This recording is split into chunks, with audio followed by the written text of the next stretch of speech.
Welcome to stock study.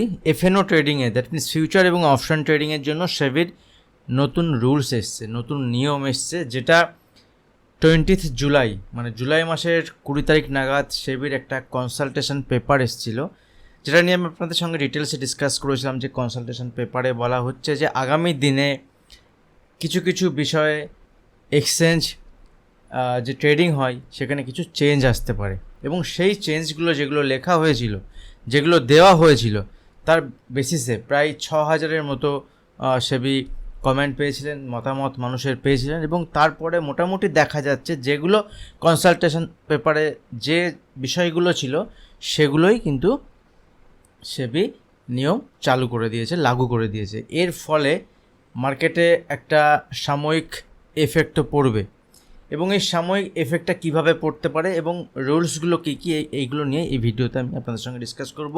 খুবই ছোট video থাকবে, পুরো দেখবেন, তার এই বিষয়টা বুঝতে পারবেন। বিশেষ করে যারা এফএনওতে ট্রেডিং করেন, দ্যাট মিনস ফিউচার অপশানে ট্রেডিং করেন, তার থেকেও স্পেশালি যারা অপশান ট্রেডিং করেন নিফটি ব্যাঙ্ক নিফটির ক্ষেত্রে।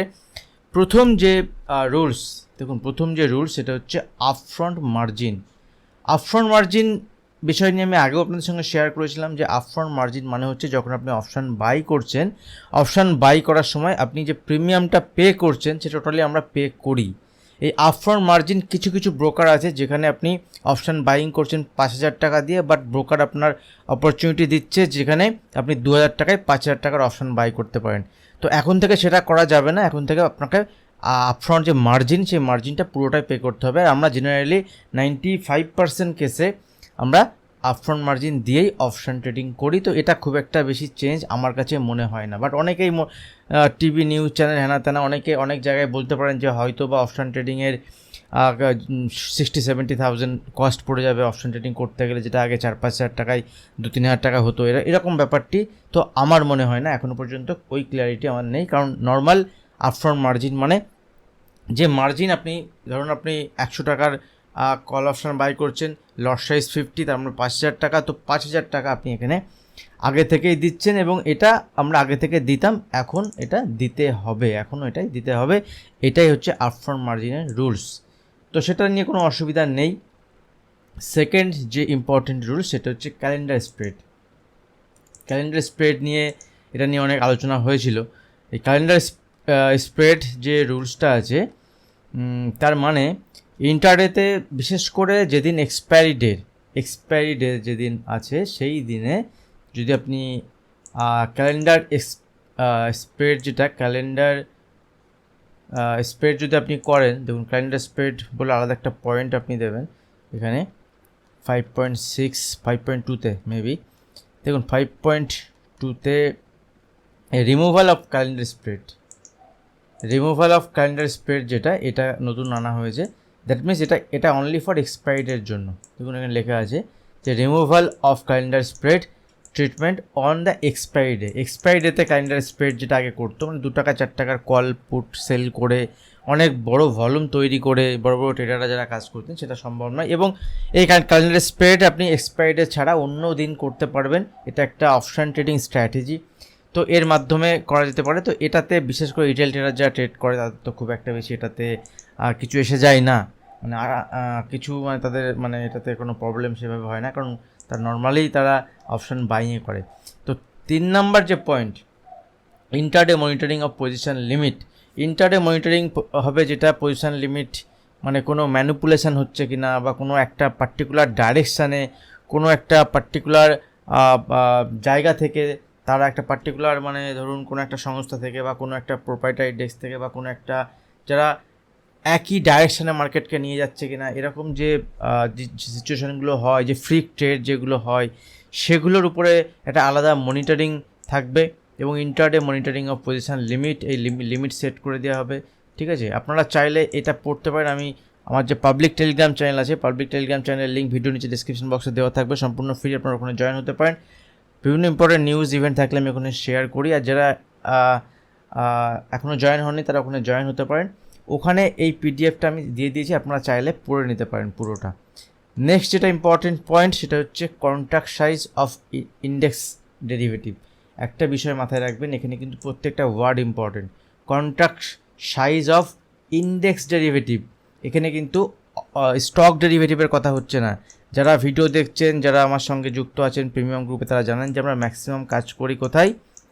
লাস্ট যদি আপনি 3-4 মাস ধরে দেখেন বা তার বেশি টাইম ধরে দেখেন, স্টকে কাজ করি, অপশানে।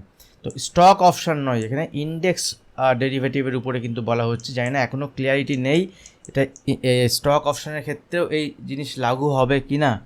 কিন্তু এই রুলসের কন্ট্রাক্ট সাইজ বাড়ার মানে অর্থ কী?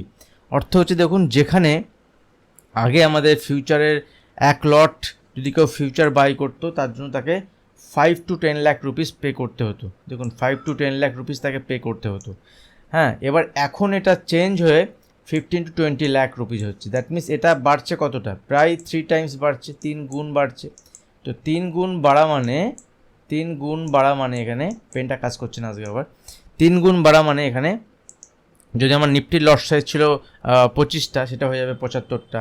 ব্যাঙ্ক নিফটি লট সাইজ ছিল 15টা, সেটা হয়ে যাবে 45টা। এরকম লট সাইজ 3 গুণ বা 4 গুণ এরকম বাড়তে পারে। এটাতে সমস্যা কাদের হবে? দেখুন, সমস্যা অপশান বাইং যারা করেন তাদের তো খুব বেশি সমস্যা হওয়ার কথা নয়, কারণ যারা ইন্টারডেতে কাজ করেন, যারা 1 লটে কাজ করেন তাদের সমস্যা হতে পারে। বাট যারা 2-3 লট, 4 লট, 5 লটে কাজ করেন তাদের ক্ষেত্রে সমস্যা হবে না, কারণ তারা কন্ট্রাক্ট সাইজ বড় হলে সেক্ষেত্রে অসুবিধা নেই, বরং ব্রোকারেজ কম হয়ে যাবে। কারণ মাল্টিপল টাইম যে আপনার ট্রেড করার যে প্রবণতা, সেটা হয়তো বা একটু কমতে পারে। বাট যারা 2-4 লটের বেশিতে ট্রেড করে তাদের পক্ষে এটা কোনো সমস্যাই নয়। সমস্যা কাদের? সমস্যা হচ্ছে অপশান সেলার, যারা সেল করে, অপশান সেলার। ধরুন, অপশান সেল করতে গেলে তাদের লাগতো হয়তো 1 লাখ, ঠিক আছে, বা 1.5 লাখ পার লটে রাখতো। এখন কিন্তু আর 1 লাখ 1.5 লাখে হবে না।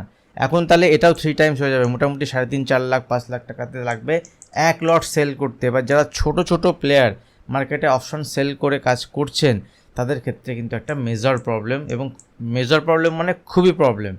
হঠাৎ করে তো রাতারাতি টাকা বাড়ানো যাবে না, এবং যখনই মার্কেটে এই সিচুয়েশন তৈরি হবে, তো মার্কেটের কিছু বিহেভিয়ারাল চেঞ্জ আপনি দেখতে পারবেন।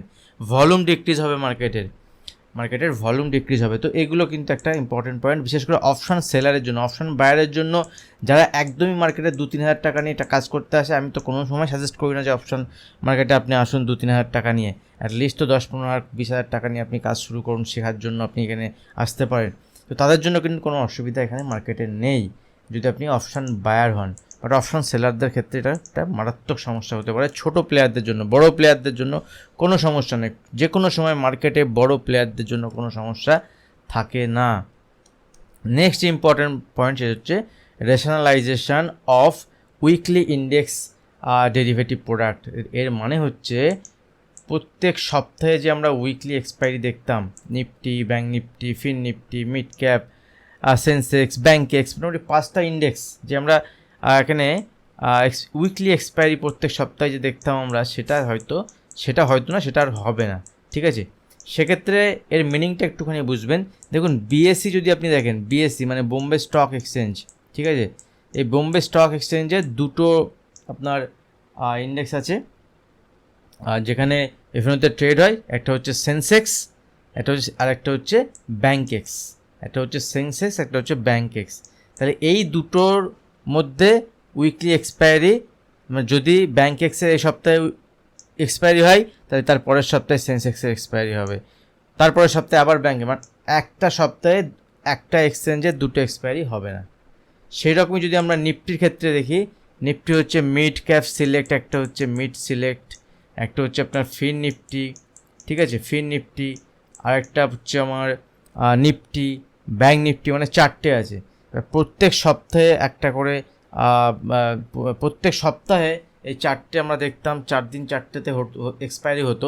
এখন থেকে সেটা হবে না, প্রত্যেক সপ্তাহে একটা করে এক্সপায়ারি হবে। ধরুন, এরকম হতে পারে কোনো সপ্তাহে নিফটি হলো, তারপরের সপ্তাহে ব্যাঙ্ক নিফটি, তারপরের সপ্তাহে নিফটি, তারপরের সপ্তাহে ব্যাঙ্ক নিফটি।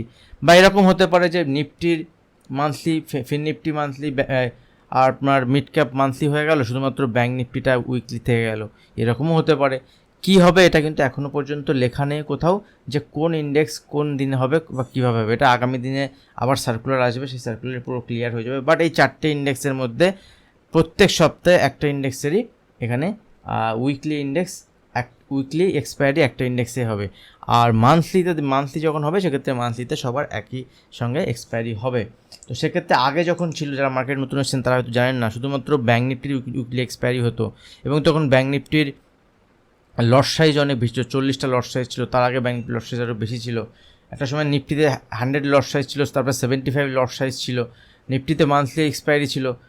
এগুলো নর্মাল, বাট এই যে অ্যাব নর্মালিটি মার্কেটে ছিল, তো সেগুলো কিন্তু আস্তে আস্তে কম হবে এবং এর ফলে মার্কেটে একটা এফেক্ট পড়বে, ভলিউমের উপরে একটা এফেক্ট পড়বে। এটা কিন্তু নর্মাল নয়, কারণ যারা ডেলি হিরো জিরো করতেন, যারা ডেলি শুধুমাত্র হিরো জিরোর জন্য ওখানে গ্যাম্বলিং করতেন, তাদের জন্য কিন্তু মার্কেট আর ওইভাবে কাজ করবে না। সেক্ষেত্রে মার্কেটে একটা শ্রেণীর মানুষ তো মার্কেট থেকে চলে যাবে, একটা শ্রেণীর মানুষ মার্কেটে আসবে। গ্যাম্বেলার যারা, তারা মার্কেট থেকে পালাবে। যারা মার্কেটে শিখে একটা লজিক, একটা স্ট্র্যাটেজি বেস নিয়ে একটা কাজ করতে চায়, তারা মার্কেটে থাকবে, শিখে লার্নিংয়ের উপর ফোকাস। আমি সবসময় বলি আপনাদের সঙ্গে, increase in tail risk coverage on the day of expiry option, মানে অপশানস এক্সপায়ারি। তো দেখুন এখানে মেবি এরকমটি হতে পারে যে অপশান যেদিন আপনি লাস্ট ডে, মানে এক্সপায়ারি ডেতে আপনার অপশান বাই করতে গেলে 2% এক্সট্রা মার্জিন এখানে লাগতে পারে, এবং এরকমই লেখা আছে 2% এক্সট্রা মার্জিন আপনাকে ইউজ করতে হতে পারে। তো এগুলো কবে থেকে লাগু হবে? দেখুন আপফ্রন্ট মার্জিনের যেটা দেওয়া হয়েছে, আপফ্রন্ট মার্জিন ওটা 1 ফেব্রুয়ারি 2025 থেকে শুরু হবে। এটা অলরেডি মার্কেটে আছে, এটা নিয়ে কোনো সমস্যা নেই। রিমুভাল অফ ক্যালেন্ডার স্প্রেড, এটাও 1 ফেব্রুয়ারি 2025 থেকে হবে, চালু হবে। আর ইন্টারডে মনিটরিং অফ পজিশন, এটাও 1 ফেব্রুয়ারি থেকে। বাট মেজর যে দুটো জিনিস, যেটা ইম্পর্টেন্ট মেজর, তিনটে বিষয়, সেটা হচ্ছে এই তিনটে: কন্ট্রাক্ট সাইজ, ইন্ডেক্সের কন্ট্রাক্ট সাইজ যেটা বাড়ছে, আর রেশনালাইজ উইকলি এক্সপায়ারি যেটা প্রত্যেক সপ্তাহে হবে না সেটা, আর ইনক্রিজ যেটা 2% এক্সট্রা মার্জিন লাগবে এক্সপায়ারি ডেতে ট্রেড করতে গেলে, সেটা। এই তিনটে চালু হবে নভেম্বর 20 থেকে। তার মানে বেশি দিন নেই, মাত্র অক্টোবর নভেম্বর, মানে 1 মাস 20 দিন মতো, 1 মাস 15 দিন মতো সময় আছে। তো এর মধ্যে থেকে মার্কেটের বিহেভিয়ার কিছু চেঞ্জ হবে। এখন মার্কেটে কিছু চেঞ্জ হবে, বিশাল বড় এর জন্য মার্কেটে কোনো এফেক্ট হবে এরকমটা আমি এক্সপেক্ট করি না। কারেকশন হতে পারে, যখন এরকম নতুন নতুন রুলস এসছে মার্কেটে কারেকশন এসছে, বাট মার্কেট কারেকশন এলে মার্কেট আবার ঠিকঠাকই চলবে। মার্কেট রেগুলেশন যেগুলো হয়েছে, এগুলো আমি খুব একটা বেশি এখানে বিচলিত নই, বা খুব একটা প্রবলেমেটিক আমার মনে হয় না। শুধুমাত্র একটাই প্রবলেম, যেটা আমি আপনাকে বললাম, যে অপশন সেলার যারা ক্লটে কাজ করতেন, তাদের ক্ষেত্রে সমস্যা হতে পারে, একটা মেজর সমস্যা। কিন্তু যারা স্টক অপশনে কাজ করেন, যেমন আমি স্টক অপশনে ম্যাক্সিমাম কাজ করি, আপনারা জানেন যে বিশেষ করে যারা প্রিমিয়াম গ্রুপে আছেন তারাও জানেন যে এখানে স্টক অপশন আমি কাজ করি, এবং বিভিন্ন স্টকের আমাদের অপশনের ট্রেড সেট আপ থাকে, আপনাদের সঙ্গে বিভিন্ন লেভেল আমি শেয়ার করতে থাকি। তো যারা জয়েন করতে চান, ভিডিও নিচে ডিসক্রিপশন বক্সে আপস্টক্স বা এলআইসির অ্যাকাউন্ট ওপেনিং লিঙ্ক থাকবে, ওখান থেকে অ্যাকাউন্ট ওপেন করে আপনি জয়েন হতে পারেন। সম্পূর্ণ ফ্রি, ট্রেড করলে আপনি যদি কাজ করেন সেক্ষেত্রে আপনার জন্য প্রিমিয়াম গ্রুপ ফ্রি থাকবে। তো যারা স্টক অপশনে কাজ করেন, স্টক অপশনের ভলিউম কিন্তু বাড়বে, এখানে অ্যাক্টিভিটি বাড়বে। তো স্টক মার্কেট এমন একটা জায়গা যে, বা এখানে দেখুন, এক জায়গাতে প্রবলেম হলে লোকজন অন্য জায়গাতে আসবে, লোকজন এখান থেকে চলে যাবে, এরকম কিছু সংখ্যা থাকবে যারা চলে যাবে মার্কেট থেকে, আস্তে আস্তে চলে যাবে। আর যারা হিরো জিরো গ্যাম্বলিং করতেন ডেইলি বেসিসে, জুয়া খেলতেন যারা, তারা তো থাকবে না, কারণ সেই দিনটা তো শেষ হয়ে গেল।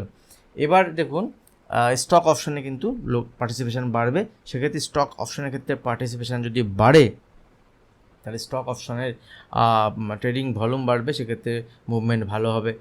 আর একটা বিষয়, লাস্ট কদিন আগে আমি আপনাদের সঙ্গে একটা বিষয় শেয়ার করেছিলাম, যে স্টক অপশন যেগুলো এফএনওতে ট্রেড হয়, এখন মোটামুটি 185 বা 190 স্টকে ট্রেড হয় এফএনওতে, মানে ফিউচার অপশনে, এটা বেড়ে 200-র উপরে যাবে, মানে আরও 15টা 20টা এখানে অ্যাড হতে পারে। যাই হোক, ভিডিও ভালো লাগলে অবশ্যই ভিডিওতে লাইক করবেন, শেয়ার করবেন। যারা এখনও চ্যানেল সাবস্ক্রাইব করেন, চ্যানেল সাবস্ক্রাইব করে বেল আইকন প্রেস করবেন। আজ ভিডিও এখানে শেষ করছি, দেখা হবে নেক্সট ভিডিওতে। ধন্যবাদ।